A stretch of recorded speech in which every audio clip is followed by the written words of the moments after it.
ਅਗਲੀ ਖਬਰ ਵੱਲ ਚੱਲੀਏ ਤੇ ਜਿਸ ਤਰ੍ਹਾਂ ਆਪਾਂ ਪਹਿਲਾਂ ਦੱਸਿਆ ਸੀ ਵੀ ਜਿਹੜਾ ਟਰੰਪ ਐਡਮਿਨਿਸਟ੍ਰੇਸ਼ਨ ਆ ਉਹਨਾਂ ਦਾ ਇੱਕ ਮੈਮੋ ਲੀਕ ਹੋਇਆ ਜਿਹਦੇ ਮੁਤਾਬਕ ਉਹ ਕਹਿੰਦੇ ਆ ਵੀ ਕੁਛ ਕੁ ਜਿਹੜੇ ਰਿਫਿਊਜੀ ਆ ਸਰਟਨ ਰਿਫਿਊਜੀਜ਼ ਜੋ ਪ੍ਰੈਜ਼ੀਡੈਂਟ ਬਾਈਡਨ ਹੋਣਾ ਦੇ ਟਾਈਮ ਦੇ ਉੱਤੇ ਐਡਮਿਟ ਹੋਏ ਆ ਆਏ ਆ ਤੇ ਉਹਨਾਂ ਨੂੰ ਦੁਬਾਰਾ ਕੀ ਰੀਇੰਟਰਵਿਊ ਜਿਹੜਾ ਕੀਤਾ ਜਾ ਸਕਦਾ ਹੈਗਾ।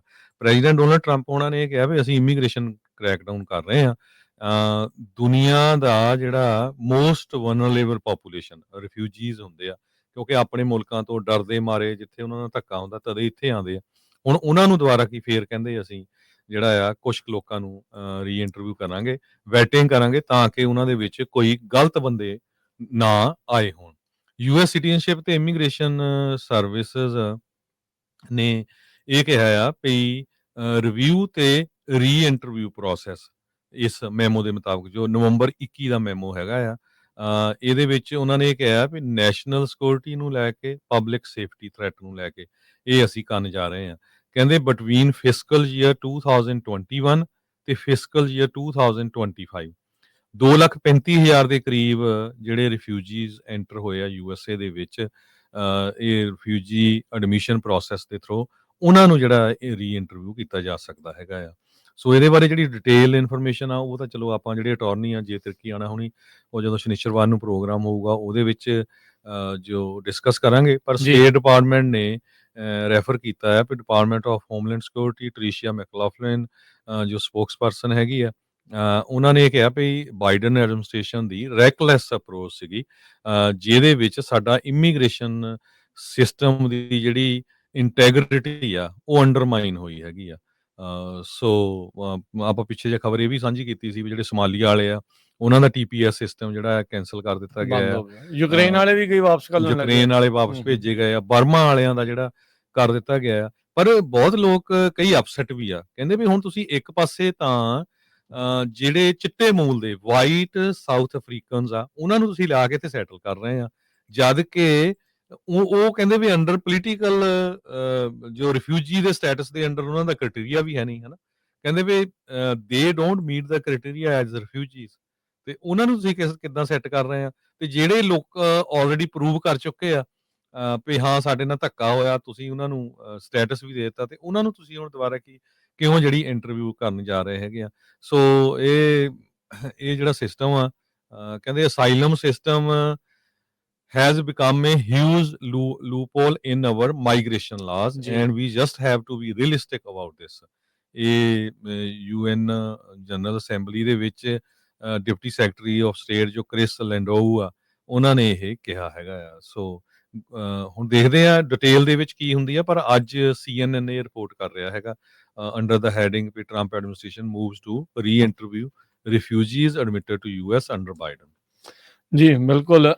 ਸਮਾਲੀਆ ਵਾਲਿਆਂ ਦਾ ਵੀ ਜਿਹੜਾ ਹਰਜੋਤ ਸਿੰਘ ਨੇ ਕੀਤਾ ਉਹਦੇ ਵਿੱਚ ਇੱਕ ਦੋ ਕਾਰਨ ਜਿਹੜੇ ਉਹ ਆ ਸਕਦੇ ਆ ਵੀ ਕਈ ਦੀ ਕੀਤੀਆਂ ਕਿਸੇ ਦੀਆਂ ਹੁੰਦੀਆਂ ਭੁਗਤਣੀਆਂ ਕਿਸੇ ਨੂੰ ਪੈਂਦੀਆਂ ਆ। ਕਿਸੇ ਨੇ ਕਾਫੀ ਵੱਡਾ ਚੂਨਾ ਲਾਇਆ ਸੀਗਾ ਇੱਥੇ ਜਿਹੜੇ ਆ ਸਮਾਲੀਅਨ ਮੂਲ ਦੇ ਨੇ ਤੇ ਉਹਨਾਂ ਨੇ TPS ਸਟੇਟਸ ਕਰਤਾ। ਬਾਕੀ ਇਲਹਾਨ ਉਮਰ ਵਾਲਾ ਐਂਗਲ ਵੀ ਆਪਾਂ ਜਿਹੜਾ ਉਹ ਦੇਖ ਸਕਦੇ ਹਾਂ ਉਹ ਵੀ ਸਮਾਲੀਅਨ ਦੀ ਆ। ਮਿਨੇਸੋਟਾ ਦੇ ਵਿੱਚ ਇਸ ਮੌਕੇ ਜਿਹੜਾ ਹਰਜੋਤ ਸਿੰਘ ਜੀ ਕਾਫੀ ਉਹਨਾਂ ਦਾ ਹੈਗਾ ਆ। ਕੱਲ ਮੈਂ ਦੇਖ ਰਿਹਾ ਸੀਗਾ ਵੀ ਸਮਾਲੀਅਨ ਮੂਲ ਦੇ ਕਈ ਜਿਹੜੇ ਉੱਥੋਂ ਦੇ ਪੁਲਿਸ ਮੁਲਾਜ਼ਮ ਸੀ ਉਹ ਉਹਨਾਂ ਦੀ ਭਾਸ਼ਾ ਦੇ ਵਿੱਚ ਗੱਲ ਕਰ ਰਹੇ ਸੀਗੇ ਤੇ ਐਕਸ ਦੇ ਉੱਤੇ ਰੌਲਾ ਪੈ ਗਿਆ ਵੀ ਇਹ ਕਿਹੜੀਆਂ ਗੱਲਾਂ ਆ ਵੀ ਕਿਸ ਤਰੀਕੇ ਦੇ ਨਾਲ ਇਹ ਤਾਂ ਅੰਗਰੇਜ਼ੀ ਵੀ ਜਿਹੜੀ ਉਹ ਨਹੀਂ ਬੋਲ ਰਹੇ। ਹੁਣ ਆਪਣੇ ਵੀ ਤਾਂ ਪੰਜਾਬੀ ਮੂਲ ਦੇ ਜਿਹੜੇ ਮੁਲਾਜ਼ਮ ਹੁੰਦੇ ਆ ਉਹ ਪੰਜਾਬੀ ਚ ਕਈ ਦੀ ਸਮਝਾਉਂਦੇ ਆ, ਸਪੈਨਿਸ਼ ਵੀ ਕਰਦੀ ਆ, ਸਾਰੇ ਜਿਹੜੇ ਉਹ ਦੱਸਦੇ ਆ, ਚਾਈਨੀਜ਼ ਮੂਲ ਦੇ ਕਿੰਨੇ ਆ ਉਹ ਇਸੇ ਲਈ ਹੁੰਦੇ ਆ ਵੀ ਉਹ ਉੱਥੋਂ ਦੇ ਲੋਕਾਂ ਨੂੰ ਜਿਹੜਾ ਉਹਨਾਂ ਦੀ ਭਾਸ਼ਾ ਦੇ ਵਿੱਚ ਸਮਝਾਇਆ ਜਾ ਸਕੇ। ਪਰ ਇਹ ਮੁੱਦਾ ਜਿਹੜਾ ਅੰਗਰੇਜ਼ੀ ਵਾਲਾ ਹੁਣ ਹਰ ਇੱਕ ਪਾਸੇ ਜਿਹੜਾ ਉਹ ਇਹਨਾਂ ਨੇ ਵਾੜਿਆ। ਚਲੋ ਨੋ ਡਾਊਟ ਆਉਣੀ ਚਾਹੀਦੀ ਆ, ਆਪਾਂ ਇਹ ਨਹੀਂ ਕਹਿੰਦੇ ਵੀ ਨਾ ਆਵੇ, ਪਰ ਆਪਾਂ ਨੂੰ ਇਹ ਵੀ ਚੀਜ਼ ਨਾਲ ਸਮਝਣੀ ਪੈਣੀ ਹੈ ਵੀ ਸਾਰਿਆਂ ਨੂੰ ਨਹੀਂ ਵੀ ਆਉਂਦੀ ਹੁੰਦੀ ਪਰ ਉਹਨਾਂ ਨੂੰ ਵੀ ਚੀਜ਼ਾਂ ਜਿਹੜੀਆਂ ਜ਼ਰੂਰ ਸਮਝਾਉਣੀਆਂ ਜ਼ਰੂਰ ਚਾਹੀਦੀਆਂ ਹੈਗੀਆਂ। ਸੋ ਕਈ ਕੁਛ ਜਿਹੜਾ ਉਹ ਚੱਲ ਰਿਹਾ ਆ। ਸੋ ਮਿਨੇਸੋਟਾ ਦੇ ਵਿੱਚ ਜਿਹੜਾ ਉਹਨਾਂ ਦਾ ਕਾਫੀ ਜ਼ਿਆਦਾ ਸਟਰੋਂਗ ਹੋਲਡ ਆ ਸੋਮਾਲੀਅਨਸ ਦਾ ਉਸ ਦੇ ਉੱਤੇ ਕਹਿੰਦੇ ਵੀ ਕਾਫੀ ਵੱਡਾ ਅਸਰ ਜਿਹੜਾ ਉਹ ਪਵੇਗਾ। ਬਾਕੀ ਰਿਫਿਊਜੀ ਤੇ ਅਸਾਈਲੀ ਦੇ ਵਿੱਚ ਫਰਕ ਹੁੰਦਾ ਆ, ਇਹ ਜਿਹੜਾ ਆਪਾਂ ਜ਼ਰੂਰ ਦੱਸਦੇ ਜਾਈਏ। ਅਸਾਈਲਮ ਵਾਲੇ ਜਿਹੜੇ ਆ ਉਹਨਾਂ ਦੀ ਇੰਟਰਵਿਊ ਦੁਬਾਰਾ ਕਰਨੀ ਹੈ ਕਿ ਨਹੀਂ, ਉਹ ਜੇ ਤੁਹਾਨੂੰ ਚਿੱਠੀ ਆਊਗੀ ਤਾਂ ਉਹਦੇ ਤੇ ਐਕਸ਼ਨ ਲਿਓ, ਉੱਦਾਂ ਸ਼ਾਇਦ ਟੈਨਸ਼ਨ ਲੈਣ ਦੀ ਜ਼ਰੂਰਤ ਨਹੀਂ ਹੈਗੀ। ਜੇ ਅਦਾਲਤਾਂ ਦੇ ਥਰੂ ਤੁਹਾਡਾ ਆਲਰੇਡੀ ਕੰਮ ਹੋ ਚੁੱਕਾ ਹੈ ਜਾਂ ਚੱਲ ਰਿਹਾ ਆ ਸੋ ਜਸਟ ਜੋ ਤੁਹਾਡਾ ਜਿਨ੍ਹਾਂ ਨੇ ਅਸਾਈਲਮ ਦੇ ਲਈ ਅਪਲਾਈ ਕੀਤਾ ਜਾਂ ਚੱਲ ਰਹੇ ਇਨ ਪ੍ਰੋਸੈਸ ਆ, ਉਹ ਉਹਨਾਂ ਦਸਤਾਵੇਜ਼ਾਂ ਦੇ ਉੱਤੇ ਜਿਹੜਾ ਉਹ ਧਿਆਨ ਦੇਣ। ਇਹ ਜਿਹੜੇ ਸਪੈਸੀਫਿਕ ਰਿਫਿਊਜੀਜ਼ ਹੁੰਦੇ ਆ, ਉਹਨਾਂ ਨੂੰ ਰੀ-ਇੰਟਰਵਿਊ ਕਰਨ ਦੀ ਜਿਹੜੀ ਇਹਨਾਂ ਨੇ ਗੱਲ ਹਾਲ ਦੀ ਘੜੀ ਆਖੀ ਹੈ। ਇਹ ਉਧਰ ਨੂੰ ਜਾ ਸਕਦੇ ਆ ਜਾਂ ਨਹੀਂ ਜਾਣਗੇ, ਉਹ ਵੱਖਰੀ ਗੱਲ ਆ, ਉਹ ਭਵਿੱਖ ਦੇ ਗਰਭ ਦੇ ਵਿੱਚ ਆ। ਪਰ ਹਾਲ ਦੀ ਘੜੀ ਇਕੱਲਾ ਜਿਹੜਾ ਰਿਫਿਊਜੀਜ਼ ਦੇ ਉੱਤੇ ਹੀ ਉਹਨਾਂ ਨੇ ਜਿਹੜਾ ਇਹ ਦੁਬਾਰਾ ਰੀ-ਇੰਟਰਵਿਊ ਕਰਨ ਦੀ ਗੱਲ ਆਖੀ ਸੋ ਹੈਗੀ ਆ। ਬਿਲਕੁਲ ਇਹ ਇਸ਼ੂ ਹੁਣ ਜਿਹੜੀਆਂ ਹਿਊਮਨ ਰਾਈਟਸ ਆਰਗੇਨਾਈਜੇਸ਼ਨਸ ਜਾਂ ਜਿਹੜੀਆਂ ਪੋਲੀਟੀਕਲ ਅਸਾਈਲਮ ਦੇ ਹੱਕ ਵਿੱਚ ਆਰਗੇਨਾਈਜੇਸ਼ਨ, ਉਹਨੇ ਚੱਕ ਲਿਆ ਵੀ ਭਈ, ਜਿਸ ਤਰ੍ਹਾਂ ਆਪਾਂ ਤੁਹਾਨੂੰ ਪਹਿਲਾਂ ਦੱਸਿਆ ਸੀ ਵੀ ਤੁਸੀਂ ਇੱਕ ਤਾਂ ਜਿਹੜੇ ਚਿੱਟੇ ਮੂਲ ਦੇ ਲੋਕ ਆ ਉਹਨਾਂ ਨੂੰ ਸਾਊਥ ਅਫਰੀਕਾ ਤੋਂ ਇੱਥੇ ਲਿਆ ਕੇ ਸੈਟਲ ਕਰ ਰਹੇ ਆ, ਉਹ ਕੁਆਲੀਫਾਈ ਵੀ ਨਹੀਂ ਕਰਦੇ ਅੰਡਰ ਰਿਫਿਊਜੀ, ਤੇ ਜਿਹੜਿਆਂ ਦਾ ਆਲਰੇਡੀ ਅਪਰੂਵ ਹੋ ਚੁੱਕਾ ਹੈ ਉਹਨਾਂ ਨੂੰ ਤੁਸੀਂ ਬਾਹਰ ਕੱਢਣ ਦੀ ਕੋਸ਼ਿਸ਼ ਕਰ ਰਹੇ ਆ, ਜਾਂ ਉਹਨਾਂ ਨੂੰ ਇੱਕ ਤਰ੍ਹਾਂ ਨਾਲ ਡਰਾ ਧਮਕਾ ਰਹੇ ਆ, ਜਿਹੜੇ ਪਹਿਲਾਂ ਹੀ ਡਰਦੇ ਮਾਰੇ ਆਪਣੇ ਮੁਲਕਾਂ ਨੂੰ ਛੱਡ ਕੇ ਇੱਥੇ ਆਏ ਆ। ਸੋ ਇਹ ਰਿਪੋਰਟ ਸੀਗੀ। ਜੀ।